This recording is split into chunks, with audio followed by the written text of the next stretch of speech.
Hello everyone. Can I have a quick show of hands if you know what stroke means? Okay, few of you. Now other show of hands if you know signs and symptoms of stroke. That's what I expected, lesser hands. So moving forward, stroke is the leading cause of death, especially in Western countries, it is the third leading cause of death. And it's very vital to find out how it acts. Strokes are basically of two types, but when a person gets stroke, it's sort of a silent killer. No one knows what's happening. To simplify its explanation, it's like Trump's tweets. Everything is calm and quiet unless and until a tweet appears and everything gets into chaos. Same is for stroke. A person does not have a clue before he or she gets stroke, and that's why my research is very important.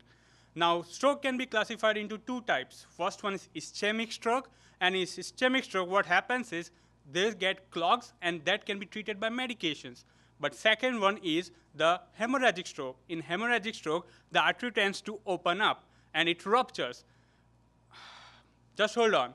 Did you see what I did? I just showed you signs and symptoms of stroke. So the first sign is your face starts to drop. Second sign is your speech gets jumbled up, and that's what I showed you with the clogs and the rupture.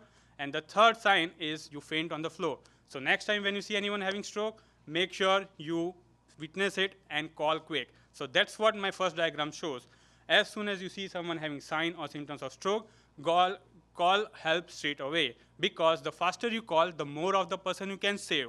And the treatment available for hemorrhagic stroke right now is surgery only. So if you see the diagram number 2, you can see an artery in the brain which is rupturing off, and there is pool of blood there.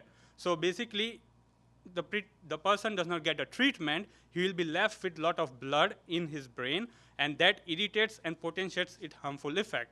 So for my research, I use a rat which mimics the stroke development in humans, known as SHRSP. We feed it high salt diet, and it strokes out. So if you see the third diagram with the third image, it's the brain, and you see pool of blood. That is basically the pool of blood in the brain. So we isolate the rupturing arteries. Now from my thesis purpose, I isolated rupturing arteries before and after stroke to see the underlying differences, hence cellular signaling. And we found out concrete evidences of two basic mechanisms, one involved in inflammation, which sort of eats up everything, and second involved in proper functioning of arteries. So my thesis establishes a strong base in identifying underlying cause why these arteries rupture up. Now, how is this useful? This is useful because it will save millions of lives, especially it will save millions of lives with people suffering emotionally, physically, mentally. And that's what research is about helping humanity going further. And I'm sure you have seen signs and symptoms of stroke, so now you will be also able to save many people around. Thank you very much.